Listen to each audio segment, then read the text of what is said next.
नमस्कार साथियों, स्वागत है आप सभी का अंकित इंस्पायर मीडिया पर। मैं हूं अंकित अवस्थी। डोनाल्ड ट्रंप ने एक ऐसी चाल चली जिसमें पाकिस्तान समेत, और विशेष रूप से पाकिस्तान का नाम इसलिए क्योंकि इन दिनों जब से मध्यस्थता की इन्होंने ठानी है तब से ये अपने आप को मुस्लिम वर्ल्ड का लीडर समझने लगे हैं। जीसीसी कंट्री हो, तुर्की हो, ईरान हो, सबसे ऊपर कौन तो बोले पाकिस्तान। ट्रंप ने कल रात एक ऐसा दाव चला जिससे सारे के सारे मुस्लिम देश जो इस समय ईरान के साथ नेगोशिएशन में अमेरिका को अपने साथ पाकर यह मान रहे थे कि वो जबरदस्त हो गए हैं, अपने आप को बड़ा मानने लगे थे, उन्हें ट्रंप ने एक ही दाव से पिंजरे में कैद कर दिया है। ये सारे नेताओं की फहरिस्त है जो ट्रंप के कल चले एक दाव से पूरी तरह शिकंजे में फंस गए हैं। क्या हुआ, ट्रंप ने ऐसा क्या कर दिया, और ट्रंप जो अनप्रिडिक्टेबल हैं उन्होंने ऐसी क्या अनप्रिडिक्टेबल चीज कर दी। तो जवाब है, उन्होंने इन सब से कहा कि ईरान डील तो अब ऑलमोस्ट होती दिख रही है, हो जाएगी जब होनी होगी, आप लोग तब तक अब्राहम अकॉर्ड पर साइन कर दीजिए। अब ये अब्राहम अकॉर्ड क्या है, इसकी डिटेलिंग तो मैं आगे चलकर दूंगा। आसान भाषा में ये जान लीजिए कि अब आप लोग इजराइल को मान्यता दे दीजिए। मतलब इजराइल जिसको मुस्लिम देश इतने समय से, जब से इजराइल अस्तित्व में आया है तब से लेकर अब तक, जिसे मान्यता यानी कि एज ए कंट्री नहीं मानते। पाकिस्तान जिसके पासपोर्ट पर लिखा हुआ है कि दुनिया के सभी देशों में वैलिड है एक्सेप्ट इजराइल, मतलब वो अपने पासपोर्ट में जिस चीज को हाईलाइट करता है, उस पाकिस्तान के साथ धप्पा कर दिया ट्रंप ने। कल रात को ट्रंप के इस बयान के बाद अंतरराष्ट्रीय स्तर पर सुर्खियां बनती हैं कि Trump add fresh uncertainty to Iran peace talk with Abraham Accord post. यह अब्राहम अकॉर्ड कितना घातक होगा मुस्लिम देशों के लिए, पाकिस्तान जैसे देश के लिए, जहां इमरान खान ये कहते हुए जेल चले गए कि शहबाज शरीफ को तो ट्रंप ने बिठाया ही इसलिए, या अमेरिकी सरकार ने बिठाया ही इसलिए है ताकि वो इजराइल को मान्यता दिलवा सकें, ताकि वो लोग इनके मदद से अब्राहम अकॉर्ड साइन कर सकें। ऐसी स्थिति में आज की यह चर्चा बेहद खास है कि इस अब्राहम अकॉर्ड में सब लोग कहां फंसे हैं, किस देश की क्या प्रतिक्रिया आई है, क्या पाकिस्तान और सऊदी इस चीज के लिए तैयार हो पाएंगे, और अगर नहीं होते तो ट्रंप इस नेगोशिएशन में कहां इन्हें खींच कर ले जाएंगे। बड़ी ही रोचक जानकारी है, डिटेल में बताएंगे और यह समझाएंगे हर देश की मजबूरी क्या है और हर देश कहां तक तैयार हो सकता है। ट्रंप इस तरह से कौन सा खेल खेल रहे हैं और इजराइल अल्टीमेटली हॉर्मुज को खुलने क्यों नहीं दे रहा है। कल रात जहां एक और खबर आ रही थी कि 30 दिन के लिए हो सकता है स्टेट ऑफ हॉर्मुज को लेकर सीज फायर तैयार हो जाए अमेरिका और ईरान के बीच, इसी बीच में इजराइल का लेबनान पर हमला होता है और हिजबुल्लाह को निशाना बनाते हुए 70 से अधिक ठिकानों पर गोलियां चला दी जाती हैं। समय बीतता है, ट्रंप ने कहा हम भी कहां पीछे, और ईरान में स्टेट ऑफ हॉर्मुज के आसपास वाटर के अंदर माइंस बिछा रही बोट्स को निशाना बनाया जाता है। यानी एक तरफ पीस टॉक, एक तरफ अब्राहम अकॉर्ड, एक तरफ लेबनान पर हमला और एक तरफ ईरान की बोट्स पर हमला। ये सब कुछ एक साथ इस सेशन में आइए कवर करते हैं और डिस्कस करते हैं। लेकिन उससे पहले आप लोगों को एक जरूरी याद दिला दें, और वो ये, गर्मी की छुट्टियां बीत जाएंगी, जल्दी से कुछ सीखने की तैयारी में जुड़ जाइए। मैंने आपके लिए एआई की लाइव क्लासेस कर रखी हैं, शाम 5 बजे रोज हो रही हैं। क्लास का लिंक कमेंट बॉक्स में पिन है, जाकर उसे ज्वाइन कर लीजिए। बच्चे हों, घर में माता बहनें हों, बुजुर्ग हों, वयस्क हों, जिस भी एज श्रेणी में आप हैं, आज के समय पर एआई के 30 से अधिक टूल्स का इस्तेमाल करना, यूज केस करना मैं आपको क्लासेस में लाइव सिखा रहा हूं। और यदि आप इन क्लासेस को बाद में भी देखते रहना चाहते हैं तो पूरी 1 साल की वैधता के साथ आप इन क्लासेस को देख पाएंगे। साथ ही साथ कोर्स कंप्लीशन पर एक छोटा सा एग्जाम देकर आप अपने लिए सर्टिफिकेट भी प्राप्त कर पाएंगे। तो देरी किस बात की, जल्दी से जाइए, ज्वाइन करिए। शाम 5 बजे मुलाकात करेंगे लाइव क्लास के अंदर। आइए साथियों, यूएस ईरान डील को लेकर जो अपडेट चल रहे थे उस पर मैं आपको थोड़ी जानकारी देता हूं। आज से 2 दिन पहले आप लोगों की नजर से एक सेशन निकल गया जिसे आपने ज्यादा महत्व नहीं दिया। वो सेशन था कि सऊदी में पाकिस्तान ने अपनी सेनाएं तैनात की हैं। यह जानकारी मैंने अपनी पाठशाला पर एक सेशन में दी थी। अगर आप वो सेशन नहीं देखे तो मैं आपको हल्की सी जानकारी उस सेशन के निकालकर दिखा देता हूं। हुआ ये कि ट्रंप ने पाकिस्तान को जिम्मेदारी दी हुई है कि तुम जाओ ईरान से बात करो। ट्रंप को एक ही चीज चाहिए कि अपना एनरिच्ड यूरेनियम हमें पकड़ा दो, उसके बाद जो होगा वो देखा जाएगा। तो ऐसे में पाकिस्तान को जिम्मेदारी दी हुई थी कि तुम जाकर के उनसे बात करो। तो इस काम के लिए बकायदा मोहसिन नकवी को अपॉइंट किया था आसिम मुनीर ने। मोहसिन नकवी जो पाकिस्तान के इंटीरियर मिनिस्टर हैं, गृह मंत्री हैं, वो आसिम मुनीर के साले लगते हैं। उनको 3 बार ईरान भेजा गया। वो ईरान जाते हैं बातचीत करने, फिर आसिम मुनीर जाते हैं ईरान, उसकी चर्चा हमने आप लोगों को बताई। जब ये बातचीत करने जाते हैं तो ट्रंप बड़े आशान्वित होते हैं कि अब बातचीत किसी ना किसी मुकाम पर पहुंचेगी और फाइनली सेटलमेंट हो जाएगा। तो इस बात को ट्रंप ने बकायदा by choke the ticking, clock is ticking करके इस तरह के मैसेजेस उस दौर में किए। ये सारी खबरें चल रही थी। इस बीच में एक चर्चा निकलती है कि पाकिस्तान ने एक तरफ ईरान से बातचीत के रास्ते खोले और दूसरी तरफ ईरान अगर भड़क गया कि नहीं साहब मैं नहीं मान रहा, मैं तो युद्ध करूंगा, तो सऊदी अरब को उसके डिफेंस पैक्ट के तहत यह सुविधा दी कि तुम्हारे ऊपर अगर ईरान ने गोले चलाए तो हम अपने फाइटर जेट तुम्हारे पास तैनात कर देते हैं। और वही हुआ। पाकिस्तान ने अपने जेट स्क्वाड्रन तैनात कर दिए, हजारों की संख्या में ट्रुप्स तैनात सऊदी अरब में कर दी। ऐसी एक्सक्लूसिव खबर निकलकर रॉयटर्स से आई। हालांकि इसकी पुष्टि पाकिस्तान अभी भी करने से बच रहा है, लेकिन जो भी है, यह खबर बाहर निकलकर आती है। उसके बाद क्या हुआ, अब वहां से हम इसको लेकर आज तक लेकर आते हैं कि ट्रंप ने कैसे दांवपेच चले और पाकिस्तान अपने ही बिछाए जाल में कैसे फंस गया। मैं वो आपको सामने रखता हूं। तो देखिए साहब, मैंने बताया था कि आसिम मुनीर ईरान जाएंगे। ये जो मेरे सेशन थे ना, इसमें मैंने ये बताया था कि ये आने वाले समय में ईरान जाएंगे, ये यात्रा की बात थी। तो साहब ये रही 23 तारीख की जानकारी, जब ईरान की यात्रा पर आसिम मुनीर पहुंच जाते हैं। यानी कि ट्रंप ने पहले मोहसिन नकवी को भिजवाया इनके माध्यम से, फिर ये खुद गए और ईरान जाकर अरागची से बातचीत किए। यहां पर इनकी जॉइंट प्रेस वार्ता टाइप से पब्लिक के सामने अपीयरेंस होती है, नेताओं की मुलाकातें हो जाती हैं। ठीक है साहब, ये 23 मई की खबर है। डेट वाइज चलते हैं। ये खबर सारी की सारी आपके सामने आई, आज से 2 दिन पहले की खबरें चल रही हैं। इसी बीच में मार्को रूबियो 24 तारीख को भारत में प्रेस कॉन्फ्रेंस करते हैं। मार्को रूबियो अमेरिकी विदेश मंत्री भारत की यात्रा पर है, क्वाड समिट के लिए आए हुए हैं। आज क्वाड समिट हो भी रही है। ठीक है, ऐसे में जब ये लोग यहां पर आए हुए हैं तो यहां पर मार्को रूबियो से सवाल पूछा जाता है कि सर क्या ईरान का अपडेट क्या है। तो इन्होंने कहा बस वो न्यूक्लियर वेपन पर तैयार हो जाए, डील एकदम हुई रखी है, जिस भी समय तैनात होगी हम जैसे समय बात बनेगी वो हो जाएगा। ट्रंप की पिछले समय में एक आदत रही है, जब भी पीस नेगोशिएशन चल रहे होते हैं, ट्रंप अपने सोशल मीडिया हैंडल पर कुछ ना कुछ धमकाने भरा जैसा काम करते हैं। इधर नेगोशिएशन चल रही है, वो गोला डाल देंगे, कहीं धमका देंगे, अगर ये नहीं किया तो हम ऐसे मार डालेंगे, ये कर देंगे। तो ट्रंप उस खेल में बिजी थे। यानी कि वो एक टाइम पर पुचकार भी रहे होते हैं, दूसरी तरफ से मार भी रहे होते हैं।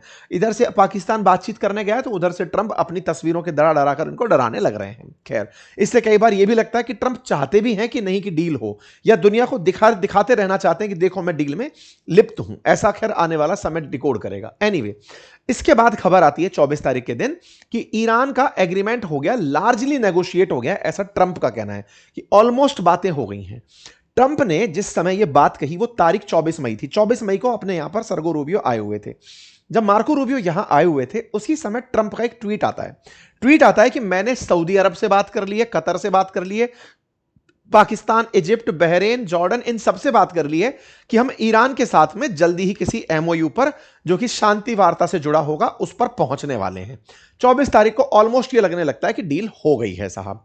इस पर पाकिस्तान के इशाक डार निकल कर आते हैं, विदेश मंत्री आकर के, उप प्रधानमंत्री आकर के जबरदस्त धन्यवाद सबको देते हैं कि बहुत बढ़िया सर, हो गया डील फाइनली, बहुत अच्छा हुआ, इसी दिन का तो ही इंतजार था। 24 तारीख के दिन सबको धन्यवाद बट जाते हैं। यानी कि एक प्रकार से मध्यस्थता हो गई है सर, अब हमारे बीच में डील हो गई है। ट्रंप ने कहा था वो काम फाइनली हो गया है। अच्छा साहब, इस बीच में अति उत्साही पाकिस्तानी स्टाफ चाइना की यात्रा पर पहुंच जाता है।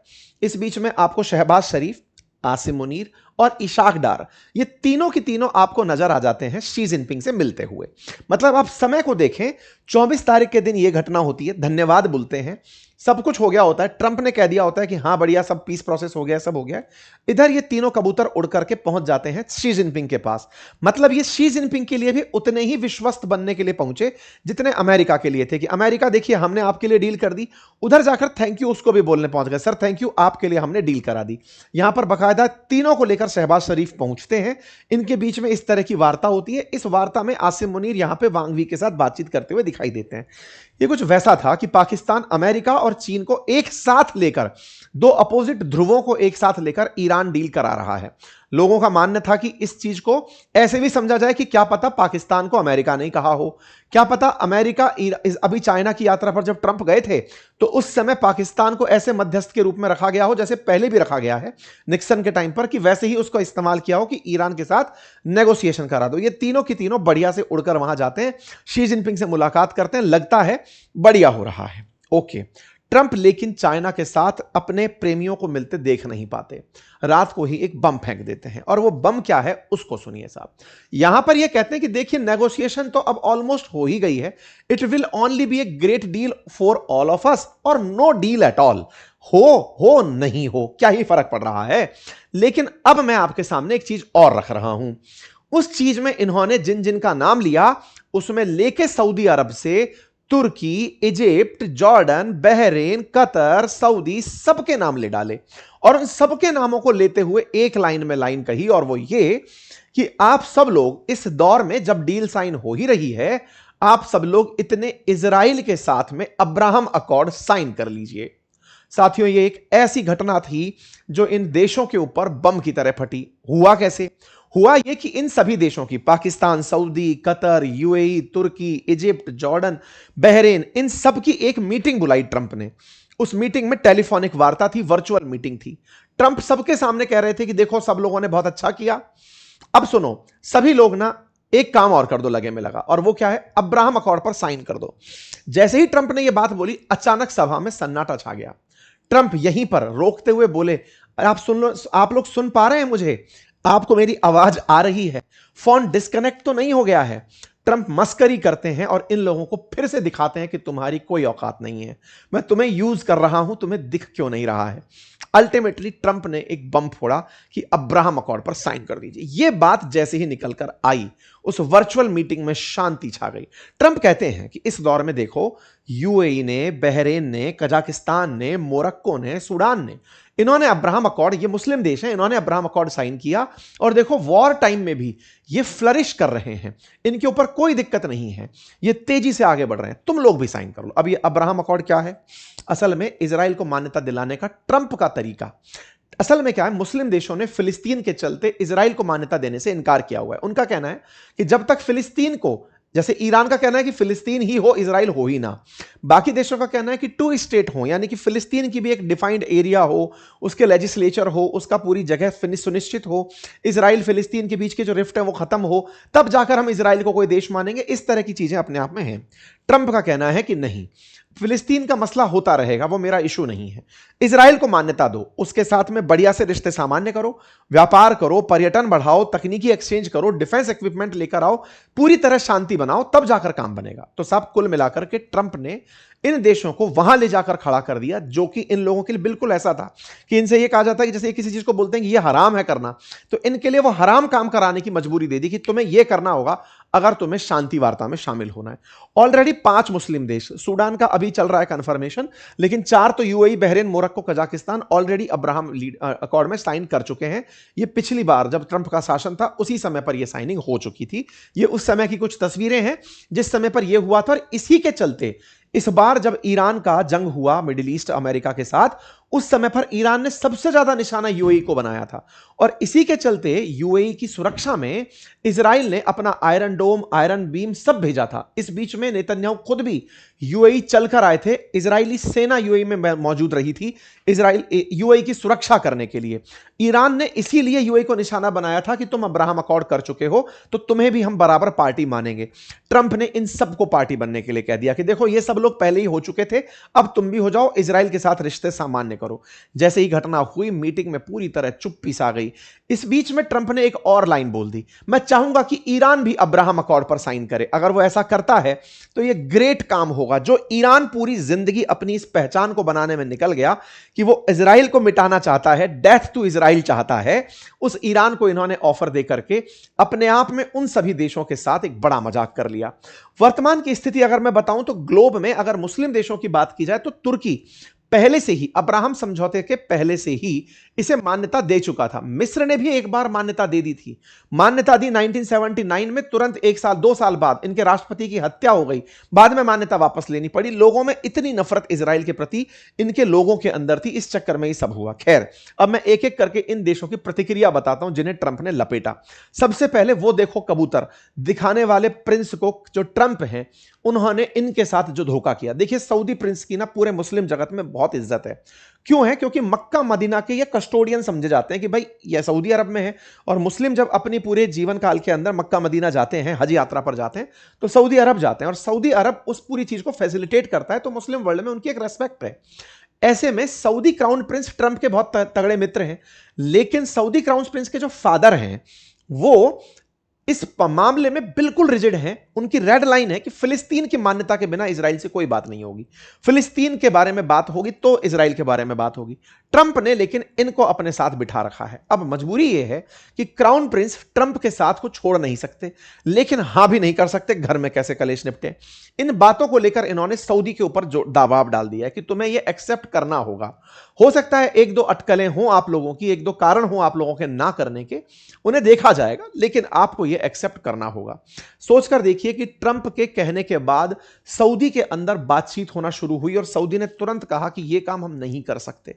उनके देश के अंदर इशू खड़े हो जाएंगे, अपने लोगों को क्या बताएंगे कि फिलिस्तीन को लेकर हमारा क्या स्टैंड है। जहां तक बात हो तुर्की की, तुर्की क्योंकि पहले से ही मान्यता देकर चल रहा था इजराइल को, लेकिन इस बीच में जब हमास और इजराइल का युद्ध शुरू हुआ, उस बीच में हमास को उन्होंने स्वतंत्रता सेनानी करार देकर के इजराइल को आतंकी राष्ट्र घोषित कर दिया। मतलब तुर्की पूरी तरह से रिवर्स चल रहा है। तुर्की चाहेगा कि सऊदी एक बार इसको अब्राहम में शामिल हो जाए, फिर ये मुस्लिमों की नजर में एक हीरो बनकर निकलेंगे कि देखो मैंने इजराइल के खिलाफ कितने बयान दिए। सब लोग अपने लोगों के बीच में ये इज्जत पाने के लिए इजराइल को मोहरा बना के चल रहे हैं कि तुम्हें हम गाली देकर खुद की इमेज चमका पाएंगे। जहां तक बात हो ईरान की, ईरान तो लड़ता हुआ ही इसलिए आया कि इजराइल होना ही नहीं चाहिए इस धरती पर, इसी के चलते इन पर हमले भी हुए हैं, क्योंकि death to America death to Israel कहने वाला ईरान है। और ईरान ने इजराइल के खात्मे के लिए ही हिजबुल्ला, हमास, हूती इन सबको समर्थन दिया। तो ऐसे में इन समर्थन को ये कैसे इग्नोर कर सकते हैं। जहां तक बात हो इजिप्ट की, इजिप्ट ने 1979 में कैंप डेविड समझौते के तहत इजराइल को मान्यता दे दी थी। उनके राष्ट्रपति की 1981 में हत्या हो गई थी, राष्ट्रपति अनवर सादात की, जिन्होंने इसको मान्यता दी थी। जनता को इतना रोष था, बाद में इनको वापस लेना पड़ा। मतलब इजिप्ट ये कर भी दे तो मारा जाए। अब दिक्कत और भी है, और वो क्या है, असल में इजिप्ट का जो सिनाई पेनिनसुला वाला हिस्सा है ना, वो इजराइल के साथ बॉर्डर साझा करता है, और इजराइल के साथ एक राफा बॉर्डर है जो यहां पर लगता है। असल में होता क्या है कि जो गाजा स्ट्रिप है ना, गाजा स्ट्रिप के अंदर जो फिलिस्तीनी है, जब इजराइल ने उन फिलिस्तीनियों को निशाना बनाना शुरू किया तो बड़ी संख्या में वो इजिप्ट में जाकर रह गए। ऐसे ही इजराइल के दूसरी तरफ, पूर्व की तरफ एक देश है जॉर्डन। जब गाजा के अंदर या फिर इजराइल के अंदर फिलिस्तीनियों को हटाया गया तो वो जॉर्डन में आकर शरण लिए। अभी 70% जो जॉर्डन की आबादी है ना, वो फिलिस्तीनियों से है, और सिनाई पेनिनसुला में भी बड़ी संख्या में फिलिस्तीनी है। ऐसे ही लेबनान में भी बड़ी संख्या के अंदर फिलिस्तीनी है। ऐसे में इन देशों की मुसीबत यह है कि यदि इन्होंने इजराइल को मान्यता दे दी तो इनके देश में अनरेस्ट पैदा हो जाएगा, क्योंकि ये लोग जो यहां रहकर गए हैं वो ये कहेंगे कि तुम जानबूझकर हमारा घर खाली करवा दिए, हम तुम्हारे घर में अब अपनी जगह चाहेंगे। तो इन देशों में आंतरिक मसले बिगड़ सकते हैं। ये तस्वीरें इसी बात की बयानगी हैं। तो इजिप्ट की अपनी परेशानी है। बात की जाए इसी तरह से और देशों में, तो इजिप्ट की एक और परेशानी भी है, उसको इथोपिया से संकट है, और ट्रंप उसे इथोपिया से बचाने के लिए जो ग्रेनेसा डैम बना हुआ है उस पर वो इनका साथ देते हैं, अल सीसी का। तो ऐसे में ट्रंप बदले में उनसे अब्राहम अकॉर्ड मांग ले रहे हैं कि तुम्हारी जान जाए, मुझे कोई मतलब नहीं है, मुझे इजराइल को मान्यता दिलानी है। साथ ही साथ बात जॉर्डन की हो, जॉर्डन की मुसीबत यह है कि वो जानबूझकर भी, चाह करके भी इजराइल को मान्यता नहीं दे सकता, जबकि वास्तविकता में जॉर्डन ही वो कुशन है जिसके चलते इजराइल फिलिस्तीनियों को निकाल पाता है। अगर जॉर्डन ना हो तो फिलिस्तीनी जाएं कहां। और तो और जॉर्डन ने अपनी जमीन इस बार ईरान पर हमला करने के लिए उपलब्ध कराई थी। मतलब जॉर्डन एक ऐसा देश बनकर आया है जो बोल सकता नहीं है, इंटरनली इजराइल को पूरी मान्यता है लेकिन पब्लिक अनाउंसमेंट नहीं कर सकता, अदरवाइज उनका तख्ता पलट हो जाएगा और फिलिस्तीनी जनता पूरी तरह से जॉर्डन पर कब्जा करके बैठ जाएगी। इसके चलते उन्होंने भी पहले ट्रंप के प्रस्ताव को मान्यता नहीं दी थी, ट्रंप ने फिर से दांव फेंक दिया है। जहां तक बात हो कतर की, कतर ऐसा देश है जो कि इन पूरे देशों में सबसे अमीर पर कैपिटा इनकम के हिसाब से जाना जाता है। आबादी लेकिन बहुत कम है। इसके रिश्ते ईरान और सऊदी दोनों के साथ बहुत अच्छे थे। इसकी भूमिका हमेशा मध्यस्थ के रूप में रही है। लेकिन इन महाशय ने अभी कुछ दिनों पहले जो अपनी रिफाइनरीज पर ईरान का हमला पाया, उसका बड़ा कारण यही था कि तुमने अमेरिका को अपने यहां पर बेस क्यों दिया हुआ है। कतर अगर अब्राहम अकॉर्ड साइन कर लेता है तो इत्तू सा कतर है उसको एक मिसाइल हमले के अंदर ईरान वाले उड़ा दें। इनकी मुसीबत ये फंसी है कि माने तो माने कैसे, बचे तो बचे कैसे। और तो और इजराइल भी हमास का मुख्यालय कतर में होने के कारण इनको निशाना बनाता आया है। बाद में हालांकि ट्रंप के कहने पर क्षमा जरूर मांगी हो, लेकिन कतर की स्थिति इस समय बहुत ज्यादा विकट हो चुकी है। कुल मिलाकर के कतर जो ईरान की मध्यस्थता फिर से करना चाहता है वो अटक गया है ट्रंप के इस प्रस्ताव में कि साहब हम ये कर नहीं पाएंगे। कतर की मित्रता ईरान से भी है, इसी के चलते उसे सऊदी से कई बार डांट भी खानी पड़ी। कुल मिलाकर के ईरान की स्थिति को अब्राहम अकॉर्ड को लेकर ट्रंप ने जो दाव चला वो मजेदार हो गया है। बात करें पाकिस्तान की तो इन भाई साहब का क्या होगा जो इस समय ग्लोबल पटल पर पंच बनकर निकले हैं। इनका क्या है, इनकी कहानी में बड़ा इजाफा है साहब। क्या है, इनके पासपोर्ट में लिखा है this passport is valid for all countries of the world accept Israel. दुनिया में हर जगह वैलिड है उसको छोड़ करके। असल में क्या था कि जो जिन्ना थे ना, वो जिन्ना जो है वो इजराइल को मुस्लिमों की पीठ पर छुरा घोपा हुआ मानते थे कि इजराइल गलत देश है, उसे होना ही नहीं चाहिए। इसलिए पाकिस्तानी उसी चीज को आज तक ढोते चले आ रहे हैं। इमरान खान ने पिछली बार भी ये कहा था जब ट्रंप का शासन था कि ट्रंप ने हम पर अब्राहम अकॉर्ड के लिए दबाव बनाया, हम माने नहीं। अब इमरान खान जेल में है, लेकिन उनकी जो पार्टी पीटीआई है वो अपोजिशन में बहुत तेजी से ऊपर उठ रही है। शहबाज शरीफ को चिंता है कि अगर अब्राहम अकॉर्ड साइन कर दिया तो मारे जाएंगे। शहबाज शरीफ उसकी इमरान खान की बात सही हो जाएगी, क्योंकि वो ये कहते हुए जेल गए कि अमेरिका ने बिठाया ही शहबाज शरीफ को इसलिए ताकि इजराइल को मान्यता दिला सके। ये सच भी है। सच कैसे है, अभी जो काउंसिल ऑफ पीस बनाई गई थी गाजा की पुनः बहाली के लिए, उस पूरी कहानी में पाकिस्तान को जोड़ दिया गया था और पाकिस्तान में उस बात का बहुत तगड़ा विरोध हुआ था। कुल मिलाकर पाकिस्तान ऐसी जगह जाकर फंस गया है कि अमेरिका की दोस्ती, कहते हैं ना राजा की अगाड़ी और घोड़े की पिछाड़ी सही नहीं होती, ये जो ट्रंप से आगे चलना इन्होंने देखा है ये यहां पर बुरी तरह से निपटाए जा रहे हैं। खैर, पाकिस्तान का अपना स्टैंड हमेशा से पलटने का रहा है। तो जब पिछली बार जब इन्होंने बोर्ड ऑफ पीस में आने की बात कही तब इन्होंने कहा कि नहीं नहीं, हम इजराइल के लिए नहीं गए हैं, फिलिस्तीनियों के लिए गए हैं। पाकिस्तान में बहुत तगड़ा प्रोटेस्ट हुआ, सरकार को अपनी बातों से पलटना पड़ा कि नहीं साहब हमारे साथ धोखा हो गया। जो भी है, कुल मिलाकर पाकिस्तान फिर से ट्रंप के एक ऐसे दाव में फंस गया है जो दाव इनके इस्लामिक नाटो होने के सपने को तोड़ रहा है। अमेरिका ने जिस तरह से यह दाव खेला है वो पाकिस्तान के लिए अब ऐसी चीज बन गया है कि हम कैसे करें इसे। एक तरफ कर्ज लेना अमेरिका से मजबूरी है, अगर नहीं लिया तो बर्बाद हो जाएंगे। ट्रंप की हम इतनी तारीफ कर चुके हैं कि किसी और साइड जा नहीं सकते, और अगर नहीं लिया तो अपने ही देश में बर्बाद हो जाएंगे। तो कुल मिलाकर के ट्रंप ने पहले बोर्ड ऑफ पीस के नाम पर इन सारे मुस्लिम देशों को, जिनको अब अब्राहम अकॉर्ड के लिए कहा है, उन्हें फंसाया, और अब सीधा सीधा कह दिया कि पीस डील तभी करूंगा, फिर चाहे जीसीसी हो, बोर्ड ऑफ पीस हो, सबको उन्होंने एक ही दाव में फंसा दिया है। कुल मिलाकर ट्रंप ने सही मायने में एक ऐसा दाव खेला जो इजराइल के अस्तित्व को बड़ा करता है और इन सबको छोटा कर रहा है। बात इजराइल की भी कर ही लेते हैं। इस बीच में इजराइल ने अपनी तरफ से, अब इसमें बड़ा इंटरेस्टिंग है, ईरान तैयार हो रहा था, 30 दिन की खबर निकलकर आना शुरू हुई थी कि ये लोग तैयार हो रहे हैं 30 दिन के उसके लिए, शांति के लिए। इस बीच में इजराइल बाहर निकलता है और उठ करके लेबनान पर गोले फोड़ देता है, हिजबुल्लाह पर स्ट्रांग ब्लो कि लो जी पकड़ दिया। मतलब इजराइल ये चाह ही नहीं रहा है कि पहले मेरा मामला रिजॉल्व करो, जब तक तुम अब्राहम अकॉर्ड साइन नहीं करोगे।